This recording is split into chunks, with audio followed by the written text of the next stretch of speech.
Você pode fazer qualquer coisa que Deus quer que você faça. Amém? E não há nada que você passe que você não possa superar com a ajuda de Deus. Eu faço o que eu faço porque eu vi o poder de Deus transformar a minha própria vida. E Ele vai fazer isso por você. A chave de tudo é encontrada na Palavra de Deus. Eu sou Joyce Meyer e eu acredito que Deus pode curá-lo em todas as áreas que você sofre. Eu vou sentar aqui e contar a minha história.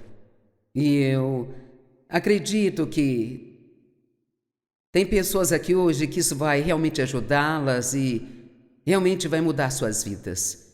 E, obviamente, para sair de onde eu comecei até onde estou, precisou haver muita pressão, muita luta e superação. Então vamos orar. Pai, eu oro para que, já que não tenho nenhum plano sobre o que vai sair da minha boca, porque você disse em sua palavra para abrirmos a boca e você a encherá. Então, vou me mover aqui, tentar andar sobre as águas e abrir a minha boca confiando em Ti para enchê-la e trazer à tona o que as pessoas precisam ouvir. Minha história é longa para ser contada numa hora, mas eu confio em Ti para trazer as partes que mais ajudarão as pessoas. Eu oro para que, quando terminarmos aqui hoje, todos entendam que não há nada que não possam superar se eles realmente permitirem que você os conduza e também os guie. Em nome de Jesus. Amém. Então, sabe, todos temos uma história. E não é que a minha seja melhor do que a de qualquer outra pessoa. A história de todos é importante para eles e todos fomos feridos. Então, eu não digo isso com nenhum tipo de sentimento de autopiedade. Na verdade, posso sentar aqui hoje e dizer a todos que, e sabe, eu sei que parece bobagem até para mim, mas fico feliz agora por ter passado pelo que eu passei. Porque eu sei que isto me fez ser a pessoa que eu sou hoje, sabe? E então... E foi exatamente isto que me permitiu poder ajudar muitas pessoas ao redor do mundo, porque existem muitas pessoas, especialmente mulheres que foram abusadas. Talvez não haja como dizer quantas pessoas nesta sala foram abusadas sexualmente, talvez você tenha contado a alguém, talvez não tenha contado, mas se não foi esse tipo de abuso, algum tipo de abandono, ou pais que não te amaram, ou pessoas que falaram mal de você, ou compararam você com um irmão, ou qualquer que seja o caso, todos fomos magoados. E se por acaso você é um dos sortudos que foi criado por ótimos pais que lhe amaram e disseram que você poderia fazer qualquer coisa, você é abençoado além da medida. Porque o que as pessoas fazem com as crianças na infância delas, às vezes é patético. Sei que muitas vezes não percebem o que estão fazendo, a maioria das pessoas está apenas agindo em cima de sua própria dor. É por isso que não adianta odiar as pessoas que te machucaram. Essa é a primeira coisa que você deve entender, porque você nunca ficará bem se estiver cheio de ódio. Nunca ficará bem. Simplesmente não ficará, a menos que você perdoe. Essa é uma das primeiras coisas, e parece a coisa mais injusta pedir para alguém fazer, sabe? Mas tudo que Deus nos pede para fazer, isso é para o nosso próprio benefício. Você tem que entender isso, mesmo que pareça difícil e injusto, é sempre para o seu benefício. E veja, odiar alguém que te machucou é como tomar veneno esperando que o seu inimigo morra. É como se você realmente envenenasse a si mesmo. Então, eu gostaria de dividir isso em duas partes, um pouco sobre o abuso, mas depois quero falar sobre os primeiros dias do ministério e das coisas que tivemos que superar para sair de onde começamos até onde estamos. Porque veja, Dave e eu não tínhamos ideia do que estávamos fazendo. Nenhuma ideia. Não é como se Deus tivesse chamado duas pessoas qualificadas Então, não tente usar a desculpa "eu não sou qualificado", porque me parece que ele não chama pessoas qualificadas, ele só chama as pessoas que estão disponíveis e são bobas o suficiente para sair e está disposto a ser tolo por Cristo, sabe? Agora veja, honestamente, eu realmente não sabia o que estava fazendo, eu quase fui reprovada em inglês na escola. E eu sempre detestei a minha voz, porque eu tenho uma voz muito grave para uma mulher, sabe? E agora Deus a faz ecoar por toda a terra. E sabe, ele tem bastante senso de humor, se você pensar a respeito. E assim, eu nasci em 1943, no meio da Segunda Guerra Mundial, e meu pai foi enviado para o campo de treinamento no dia em que eu nasci. Então eu só o vi uma vez nesse meio tempo até os meus 13 anos de idade. E assim, éramos só eu e minha mãe e uma tia e um tio. E o meu tio tinha pés chatos e não aceitavam homens com pés chatos no exército, sabe? Naquela época. E assim, sabe, a minha lembrança mais antiga é de ter medo do meu pai. Eu sempre tive. Eu era enraizada no medo desde quando consigo me lembrar. E sabe, a minha mãe me disse que quando ele voltou do exército, ele estava diferente do que quando foi. Eu acho que muitos homens passam por isso por causa das coisas que eles viram e passaram. E ele nem esteve no combate, mas ele estava diferente. Ele era mau. E às vezes, eu acho que o fato dele ser maldoso foi ainda pior do que o abuso. Mas havia algo de errado com ele. Ele cresceu numa família que praticava incesto. E assim ele trouxe isso consigo mesmo. E então, desde a primeira vez que me lembro de tê-lo visto, ele me molestava e depois ele fez de mim praticamente sua amante quando eu tinha cerca de 13 anos de idade. E ele não me controlava com a força, mas me controlava com o medo. E é difícil explicar como você pode ter tanto medo de alguém a ponto de fazer o que a pessoa te manda fazer, seja o que for, sabe? Mas esse tipo de medo, isso pode te adoecer. Era como...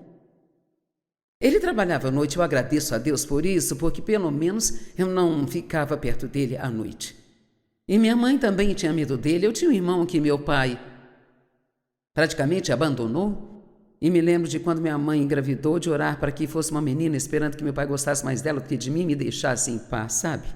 E não era certo orar assim, mas eu orei. E então eu entrei em contato com alguns parentes, tentei fazer com que me ajudassem e ninguém quis se envolver. Veja, naquela época, nos anos 50, não se ouvia falar de nada parecido com o que estamos falando. Você nunca ouvia nada sobre abuso sexual e não se falava de nada a respeito. Acontecia, mas as mulheres também eram diferentes. Pouquíssimas mulheres deixavam seus maridos, pouquíssimas se divorciavam. E assim, quando eu tinha 9 anos, contei para minha mãe o que meu pai fazia comigo e eu me lembro que ela me examinou para ver se encontrava algum machucado. E claro, ele disse que eu estava mentindo, ela escolheu acreditar nele. Eu não sei se ela realmente acreditou, mas acho que ela escolheu acreditar. Quando eu tinha 14 anos, ela entrou em casa e o pegou. E ela se virou e saiu de casa, ficou 2 horas fora, voltou e nunca disse uma palavra a respeito. Nunca disse nada sobre isso. Mas sempre houve uma rixa entre eu e ela. Depois disso, ela meio que se voltou para o meu irmão e começou a bajulá-lo. E coitado, ele nunca teve um pai. E quando ele tinha 17 anos, ele foi para as Forças Armadas, o enviaram para o Vietnã e para encurtar a história, ele se viciou em drogas quando estava lá naquelas selvas e, encurtando mais a história, ele acabou se suicidando porque nunca conseguiu sair das drogas.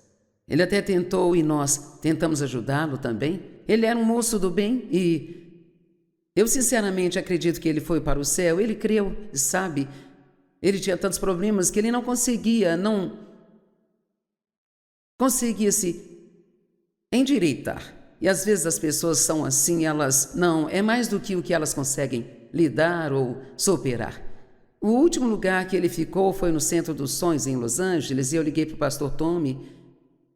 Ele morou conosco por 4 anos e pensamos que ele havia endireitado mesmo, sentimos que era hora dele ir viver sozinho, mas ele só ficava bem desde que houvesse alguém dizendo o que deveria fazer e observando sempre. Mas assim que você o deixava sozinho, ele nunca teve nenhuma disciplina ou autocontrole, sempre voltava a ser como ele era antes.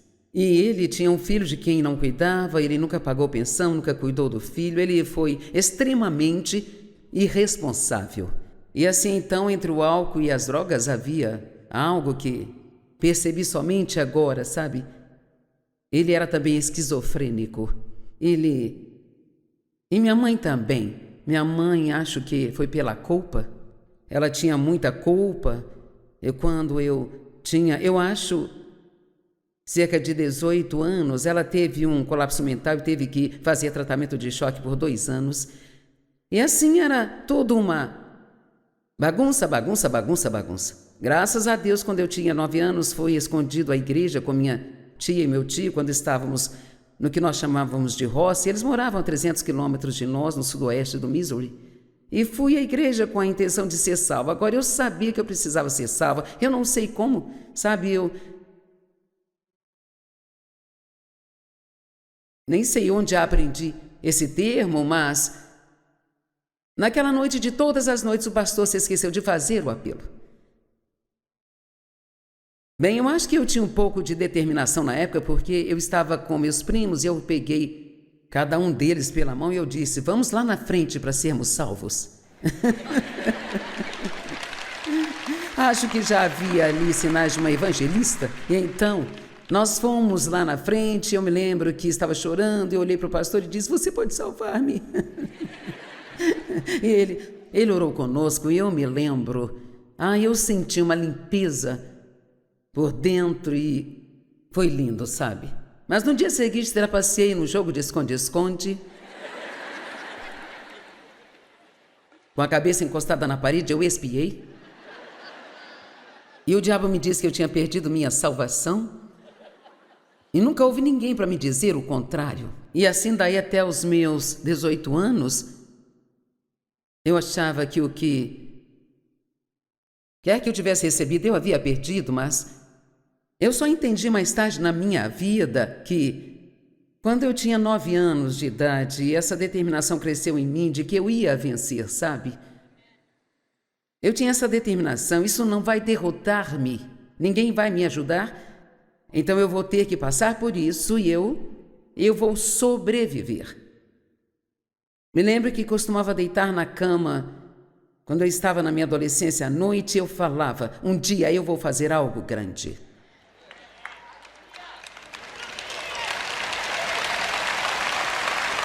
Agora, não sei se era só o destino falando ou se era só a minha cabeça dura, mas meu pai sempre me disse que eu nunca seria nada. E assim eu estava determinada de que eu iria fazer algo com a minha vida.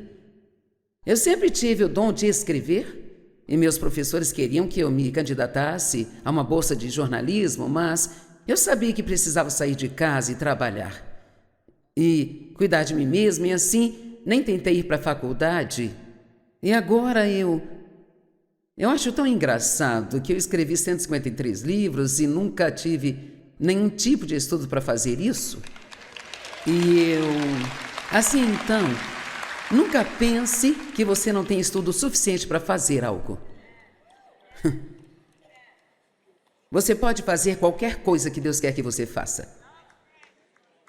Amém? E não há nada que você passe que você não possa superar com a ajuda de Deus. Nada. Nada mesmo. Então você pode imaginar como foi minha vida nesses 18 anos, sabe? Eu olho para trás e Na verdade, nem gosto muito de usar esta palavra, mas de fato, o que meu pai fazia comigo era me estuprar. Ele não usava força, mas ainda assim era isso. E imagino que tenha sido umas 200 vezes, sabe, durante esses 18 anos. Então eu cresci muito solitária. Ele era tão problemático que eu não conseguia nem levar minhas amigas em casa porque ele ia atrás delas. E ele não me deixava fazer nada, ir a lugar algum. Eu não podia ter amigos, então todos os meus primeiros 18 anos foram sobre eu vou sobreviver, eu vou sair daqui. E ele trabalhava à noite. Assim que terminei o colégio, arrumei minhas coisas em 2 ou 3 caixinhas e aluguei um apartamento mobiliado, sabe? E fui embora.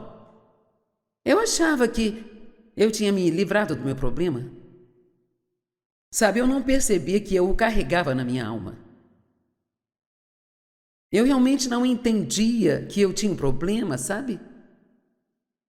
E esse é o primeiro problema quando você tem um problema e não percebe que tem um problema. Porque o que você faz é colocar a culpa em todo mundo. Amém? E então eu achava que ninguém iria me querer porque eu tinha sido abusada. Então me casei com o primeiro cara que demonstrou algum interesse por mim. E eu tinha 18 anos e ele 19.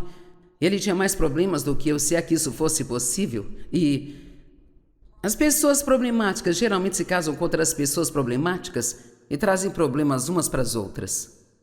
E depois, se elas têm filhos, trazem problemas para as crianças. Mas na primeira vez que engravidei e tive um aborto espontâneo, então meu filho mais velho, que eu chamei de Dave, foi o resultado desse casamento. Agora, isso foi um pesadelo de 5 anos. Sabe, ele simplesmente era Ele não trabalhava, ele vendia carros usados, mas na maioria das vezes não trabalhava. E ele era um ladrão fajuto. E logo depois do divórcio, ele acabou indo para a prisão por passar cheques sem fundo. E quando eu tinha 18 anos, ele me levou para Albuquerque. Naquele tempo, eles pagavam para levar carros para vários estados. E assim, dirigimos um carro para Albuquerque, ele foi pago e ficamos lá algumas semanas. E um dia ele simplesmente não voltou para casa e eu fui abandonada em Albuquerque. Eu não tinha carro, consegui um emprego e ia a pé para o trabalho, mas não conseguia dinheiro suficiente. Encontrei alguém em St. Louis, o irmão de uma conhecida. Ele me mandou o dinheiro para uma passagem de volta para casa. E ele fez a mesma coisa comigo de novo em Oakland, Califórnia. E ele ficava com outras mulheres o tempo todo. E finalmente, quando engravidei do menino que hoje comanda as nossas missões mundiais, eu o deixei e ele disse a todos que o bebê não era dele. Ele veio morar a 2 quarteirões de mim com uma outra mulher. Eu me diverti muito, sabe, nesta minha vida. E assim, quando eu tive o bebê, ele foi ao hospital e não dava para negar que o bebê era dele, parecia muito com ele. E aí saímos do hospital sem ter para onde ir. Então, para todos os efeitos, eu era uma sem-teto. É realmente muito engraçado quando eu penso nisso agora. Aqui estou eu hoje. Numa época eu era, sabe, uma sem-teto, eu não tinha para onde ir. E assim eu posso dizer, o que quer que tenha acontecido em sua vida ou que esteja acontecendo, nunca pense que você não pode superar isso. Apenas pense que Deus pode fazer algo grande em sua vida.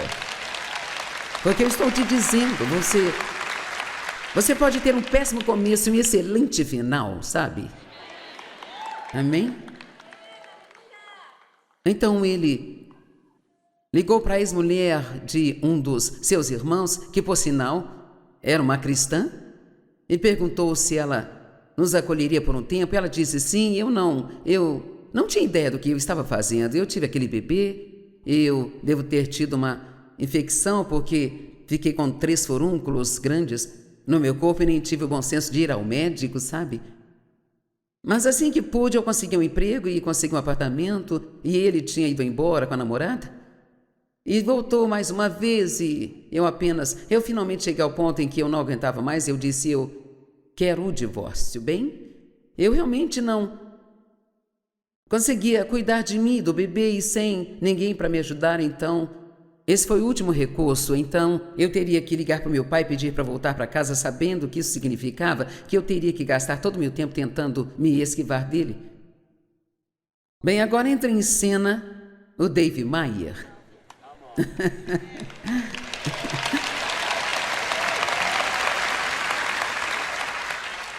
E minha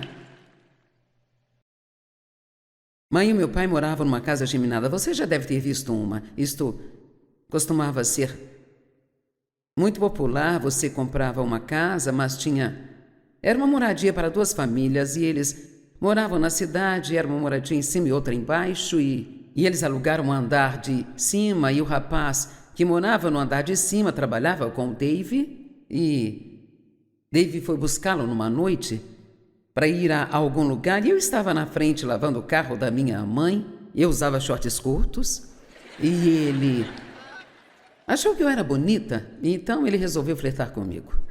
Bem, eu não gostava de homens, não confiava neles, eu era um gato escaldado. E ele disse, quando terminar de lavar esse carro, você pode lavar o meu? Eu disse, amigo, se você quer seu carro lavado, lave você mesmo. Agora, o que vou dizer a vocês é honesto e verdadeiro. Dave era um cristão nascido de novo, cheio do Espírito, que estava orando por uma esposa.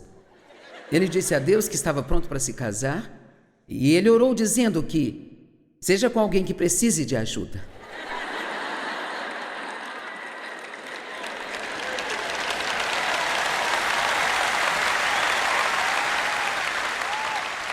Então ele nunca poderá dizer que ele não recebeu o que ele pediu. Então eu olho para trás e acho que isso foi uma armação muito divina. Eu costumava deitar na cama com meu primeiro marido e orar para que um dia Deus me desse alguém que realmente me amasse. Eu sempre pedia que seja alguém que me leve para a igreja. Eu queria ir para a igreja, queria servir a Deus, mas não sabia fazê-lo por mim mesma. E eu sempre orei desde os 9 anos de idade. Eu orava e, sabe, eu orava para que Deus me tirasse daquela situação e Ele não tirou, mas me guiou através disso. Às vezes oramos para que Deus nos tire das coisas, Ele não tira e não entendemos. E você pode me perguntar, eu tenho que entender que Deus não livra uma garotinha de uma situação como aquela? E não, eu não entendo, mas tudo cooperou para o bem. E Deus tem razões para as coisas que nós não entendemos e tudo que eu sei é que não há nada em sua vida que será desperdiçado, nenhuma quantidade de dor, nenhuma quantidade de injustiça será desperdiçada. Se você entregar isso a Deus, Ele vai fazer algo lindo com isso. Amém? Então, Dave diz que o que ele sentiu dentro dele na hora que eu disse aquilo foi essa é a garota para mim. Então aquilo tinha que ser de Deus ou então ele era louco, um dos dois. E eu acho que era de Deus porque estamos há 56 anos na estrada e ainda estamos juntos. Amém?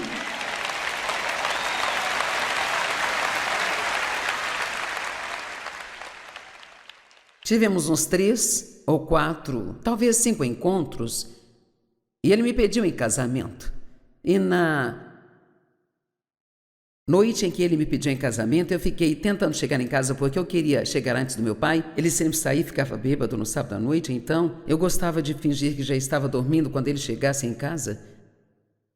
E Dave repetindo, eu tenho algo para te dizer, eu quero falar com você. Bem, eu achava que ele iria terminar comigo, porque eu sempre olhava para o lado negativo de tudo, sabe? Eu sempre esperava o pior, porque era tudo que eu tinha recebido. E talvez alguns aqui ainda estejam agindo assim.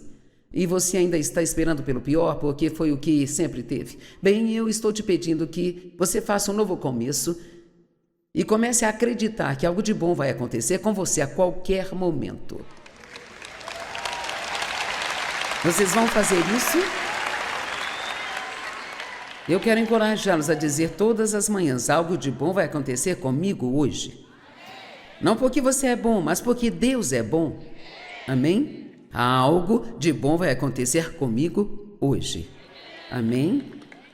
E assim nós nos casamos.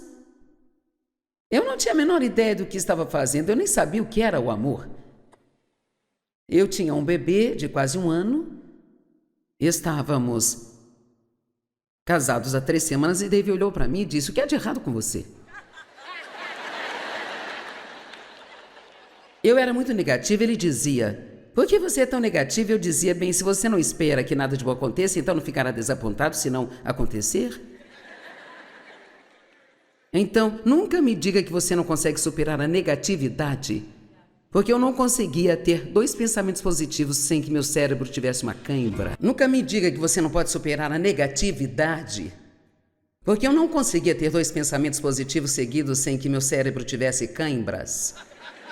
Eu gostaria de conseguir explicar para vocês o quanto eu era confusa, mas eu nem sei como falar com você. Eu não sabia pensar direito, eu não sabia como agir direito, não sabia como me sentir bem. Eu lia tudo errado, eu tinha uma raiz de rejeição na minha vida. E isso afetava tudo que acontecia. Se você tem isso, eu posso garantir que isso está afetando seus relacionamentos. E vou dar um exemplo de como isto funciona. David e eu não conseguíamos conversar sobre nada. Eu sempre dizia: "Nós nunca conseguimos conversar sobre nada." Ele ficava tão bravo. "Por que você disse que nunca conseguimos conversar? Conseguimos conversar sobre tudo." Mas ele falava: "Você fala e quer que eu apenas ouça." O que era verdade. E Deus finalmente me revelou e eu agradeço a Deus pelas revelações que Ele nos dá, sabe?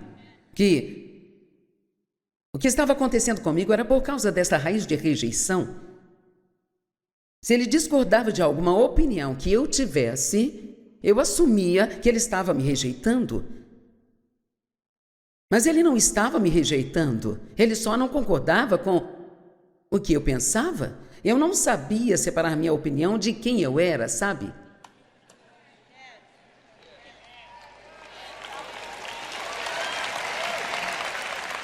Vamos, alguém precisa disso? E assim, uma vez que aprendi a ver isso, que só porque alguém discordava de mim não significava que estava me rejeitando, isso fez uma enorme diferença, mas tive que passar por cima da rejeição, da traição, e também do abandono. Sabe, já era ruim que meu pai tivesse abusado de mim, mas minha mãe, sabendo o que ele estava fazendo e deixá-lo fazer aquilo, foi ainda pior. Sinceramente, foi mais difícil perdoá-la do que a ele. Mas ela também tinha medo. É tão incrível o que o medo faz conosco. Você entende isso? E é terrível o que o medo faz com você. E então, quando finalmente ela me pediu perdão, que foi só 30 anos depois que David e eu nos casamos, ela disse: "Sinto muito por ter deixado seu pai fazer o que ele fez com você." E eu simplesmente não conseguia enfrentar o escândalo. Bem, honestamente, a minha mãe era ela era fraca. E eu nunca a odiei de verdade, mas eu odiava a sua fraqueza. Então eu estava determinada a não ser uma mulher fraca. Se eu fosse ser alguma coisa, eu não seria uma mulher fraca. E de certa forma, isso veio a meu favor, porque ajudou-me a passar por muitas coisas das quais a maioria das pessoas teria desistido. Então, estávamos indo à igreja, mas eu não estava aprendendo nada que estivesse me ajudando com o meu problema. Eu não entendia que eu tinha um problema. Uma das primeiras escrituras depois que fui batizada no Espírito Santo, que Deus realmente imprimiu em mim, foi João 8, 31 e 32. "Se vocês permanecerem na minha palavra, então vocês serão meus discípulos e conhecerão a verdade libertará vocês." Veja, e é a verdade que nos torna livres, mas não é a verdade sobre uma outra pessoa, é a verdade sobre nós mesmos que vai nos libertar. Eu acho que a coisa mais difícil de lidar é ter que enfrentar a verdade de que nem todos os seus problemas é culpa de uma outra pessoa, sabe?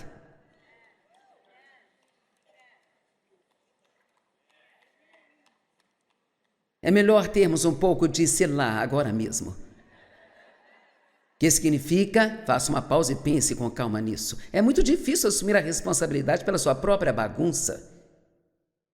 E assim, claro que durante muito tempo eu culpava todos os meus problemas comportamentais ao fato de eu ter sido abusada. E sabe, eu me lembro quando Deus me disse, sim, é por isso que você é do jeito que você é, mas não deixe que isso se torne uma desculpa para permanecer assim.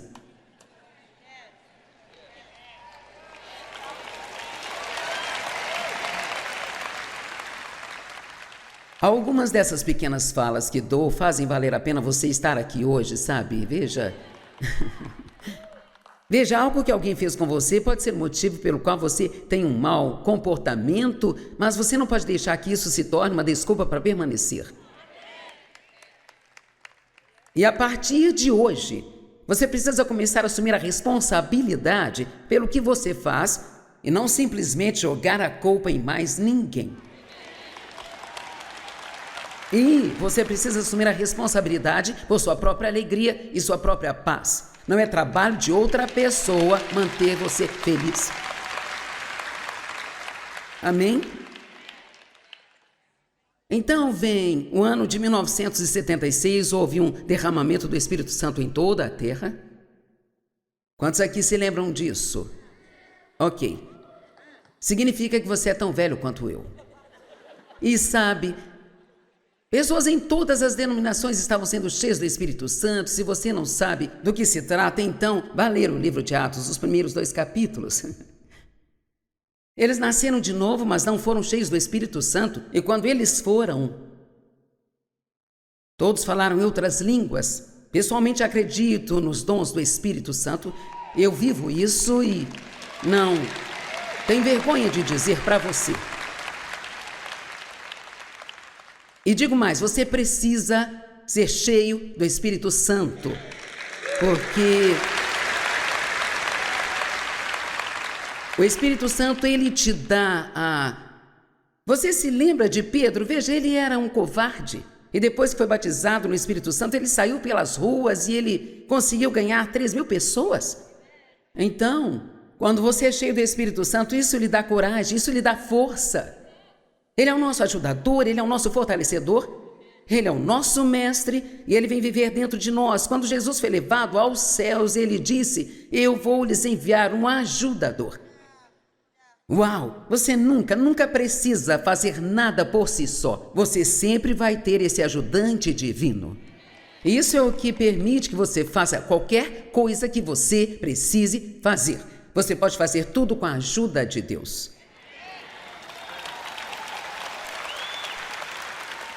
Amém?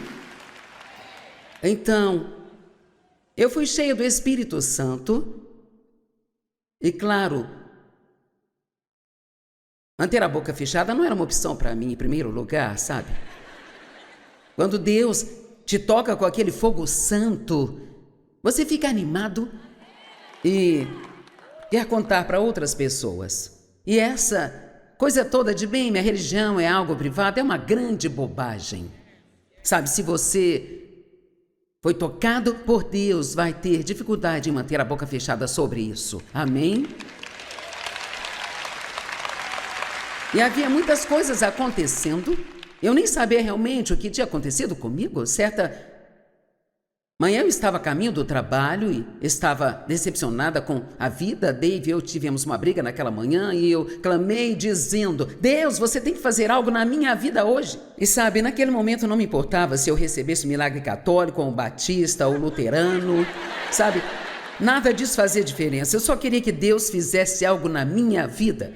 E sabe, quando você ficar desesperado o suficiente, você sairá das linhas de sua denominação, se for isso que tiver que fazer. Bem, então, isso é bem interessante para mim. Muitas pessoas estão sempre buscando qual é a vontade de Deus para suas vidas, sabe? Agora veja, eu nunca perguntei a Deus qual era a vontade dele para a minha vida, mas quando ele se preparou para me dizer, acredite, eu entendi.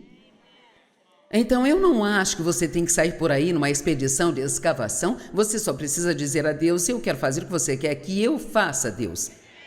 Então você só precisa continuar vivendo sua vida e Deus vai te mostrar.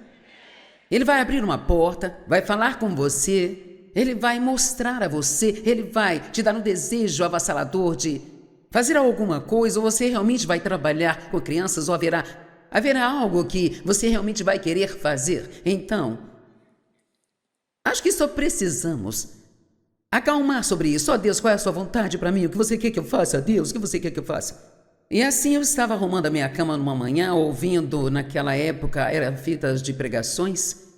Naquela hora estava tão emocionada que eu vi uma hora de ensino, sabe, sobre apenas 3 ou 4 escrituras. E durante aquele tempo eu fiquei tão fascinada pela unção para pregar que estava sobre aquele homem.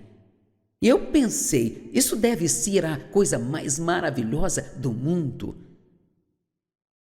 E Deus falou comigo e disse: um dia você vai sair por toda a terra e vai ensinar a minha palavra. E eu não estava procurando ministério, eu estava arrumando a minha cama. Então talvez alguns de vocês precisam parar de procurar ministério e só arrumar a sua cama. E deixar Deus ir e te buscar quando Ele quiser. Amém? Então eu testemunhei para uma moça que trabalhava comigo. Eu a levei para o banheiro do trabalho e a ganhei para Jesus. Então eu comecei a sair e voltar da minha mesa e ouvi Deus falar comigo: você não pode deixá-la desse jeito. E eu disse: o que quer que eu faça com ela, Deus? Eu ouvi o Senhor dizer: ensine a palavra a ela. Eu disse: eu não sei como fazer isso. Eu sei disso. Bem, eu fui até o meu pastor luterano e disse: se você fosse começar um estudo bíblico, por onde começaria? Ele disse: pelo livro de João. Então eu peguei uma Bíblia de referência Thompson. Eu comecei no capítulo 1 de João e convidei todas as pessoas que trabalhavam comigo. Eu era gerente do escritório e havia 12 moças que trabalhavam comigo. Eu não tinha senso para perceber que todas iriam se sentir obrigadas a ir no estudo. Apenas achei que eu tinha um bom público. E assim, então, logo no primeiro dia que preguei, as 2 mulheres receberam uma multa de estacionamento. Então, esse foi o meu grande começo. E isto se transformou no estudo bíblico que fiz na minha casa por 5 anos, e ao final desses 5 anos surgiu uma nova igreja em nossa cidade. Eu conheci o pastor em uma grande reunião que foi numa arena, e alguém o levou e o apresentou a mim, e então nós decidimos que iríamos para aquela igreja. E enfim, resumindo a história, eu acabei indo para a equipe daquela igreja. Mas minha primeira função lá foi a de secretária do pastor, e depois de um dia eles me demitiram, sabe? Sim, é engraçado agora, mas eu fiquei com o coração partido quando voltei para casa. E então, sabe, aconteceram muitas coisas. Então, ouçam-me, existem muitos lugares onde você pode desistir. Mas você não tem que desistir. Você me ouviu? Há muitos lugares onde você pode simplesmente parar e dizer: eu não vou além disso aqui. Mas não precisa ser assim. Você pode dizer: não, eu vou cruzar a linha de chegada. Vamos lá. Então eu trabalhei 5 anos naquela igreja e foi difícil.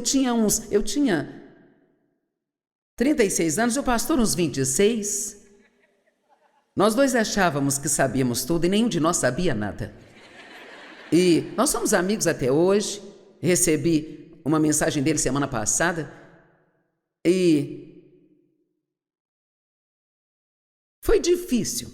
Foi muito difícil. Foi difícil para eu aprender a me submeter à autoridade. Foi muito difícil por eu ter sido maltratada. Eu tinha uma raiz de rebeldia muito forte em mim. Eu não queria que ninguém me dissesse o que fazer. E claro, você não consegue trabalhar para alguém sem que lhe digam o que fazer? E ele era jovem, nem sempre sabia como tratar as pessoas e assim foi bem difícil. Eu tinha grandes sonhos, sabe, ou não. Mas então chegou a hora de ir embora e fiquei lá um ano a mais do que eu deveria ter ficado. E foi um ano muito infeliz. E finalmente Deus me mostrou de forma clara que eu deveria... Ele me disse, pegue o seu ministério e vá para o norte, sul, leste e oeste. Bem, isso parece empolgante, só que ninguém me conhecia no norte, sul, leste ou oeste. Então fui para... Eu morava em St. Louis, Missouri. Então fui para o norte de St. Louis, sul de St. Louis, leste e oeste de St. Louis. Veja, às vezes você tem que ser como uma criança e fazer o melhor que você sabe fazer. Sabe, eu me senti como Abraão quando Deus disse, saia daqui e vá para o lugar que eu te mostrarei. Eu saí do meu trabalho com uma mesa amassada e uma calculadora e não tinha ideia do que fazer comigo mesma. E assim, comecei uma reunião no condado do norte, do sul e do leste e oeste. Uma vez por mês em cada um deles, e a igreja me deixou ficar com a lista de contatos. Eu fazia uma reunião de mulheres naquela igreja que cresceu indo para cerca de 500 pessoas que semanalmente iam para a igreja na reunião de mulheres. E sabe, eu meio que sabia que eu não ficaria lá para sempre, mas eu era comprometida e leal e amava as pessoas de lá, e então eu não queria sair e Deus precisou meio que me expulsar de lá, sabe, gente? E ele me disse, uma noite eu estava sentada na igreja e ele disse, o que está fazendo? Eu disse, estou na igreja. É terça-noite, é dia de culto. Ele disse, terminei com você agora. Já terminei com você e você precisa sair. Eu pensei, você terminou comigo aqui? Eu sou um pilar dessa igreja? Como essa igreja vai sobreviver sem mim? Sabe, às vezes ficamos tão cheios de nós mesmos e achamos que somos mais importantes do que somos. E então eu finalmente saí, vá para o norte, sul, leste e oeste. Quero dizer, toda essa história é hilária. Então, fui para uma estação de rádio fazer um programa de 15 minutos e nós fazíamos tudo, sabe? Eu sentava na máquina de escrever e respondia as pouquíssimas correspondências que eu recebia e aquela lista de contato que tínhamos, nós escrevíamos para as pessoas e pedíamos para nos ajudar e nos apoiar e... Sabe, eu realmente nem sei como Deus fez isso, mas aqui estamos nós, hoje. E principalmente porque eu me recusei a desistir e todo esse tempo eu fui crescendo espiritualmente, passando por todas essas coisas nos bastidores, superando todo aquele lixo, tentando aprender a perdoar, tentando aprender a não me ofender e perdoar quando eu deveria, superando a autopiedade. Cara, eu era viciada em autopiedade, eu a odiava, mas ao mesmo tempo adorava. Então nós dois trabalhávamos a semana toda e a esta altura tínhamos 3 filhos e nós voltávamos para casa e no sábado ele jogava golfe, no domingo assistia ao futebol. Bem, eu não gostava de esportes e não queria que ele gostasse também. E eu tentei mudá-lo e isso foi inútil. Um dia, quando eu entrei na nossa sala, ele estava ouvindo um jogo de futebol, assistindo beisebol, ilustrando aquele taco de golfe detestável. Eu pensei, meu plano não está funcionando. Você não pode mudar as pessoas. E quanto mais tentar, mais vão odiar você. Vamos lá. Se você quer colocar alguém na roda do oleiro, é melhor ir para casa e deixá-los para lá, porque você não é oleiro. Amém? Finalmente, um dia olhamos um para o outro e eu disse, Eu me comprometo a nunca mais tentar mudar você. Você é livre para ser quem você é. E ele disse, eu me comprometo a nunca mais tentar mudar você. Você é livre para ser quem você é. E não estaríamos juntos hoje se isso não tivesse acontecido. Então, se você está tentando mudar a pessoa com quem está casado, esqueça isso. E não vai acontecer. Você pode orar por ele? E Deus pode fazer algo. Nós temos que aprender a amar as pessoas onde elas estão, não onde queremos que estejam. Amém?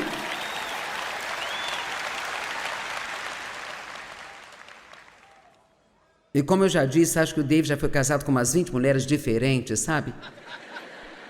Porque eu mudava um pouquinho e... Aí passava mais um tempo e eu mudava um pouquinho mais, depois eu mudava mais um pouco. Eu tinha 42 anos quando comecei o ministério e 52 quando eu entrei para a televisão. Quando entrei no ministério pela primeira vez, eu tinha 3 adolescentes e um bebê. Então, por favor, não me diga que você não pode fazer nada para Deus só porque você tem filhos.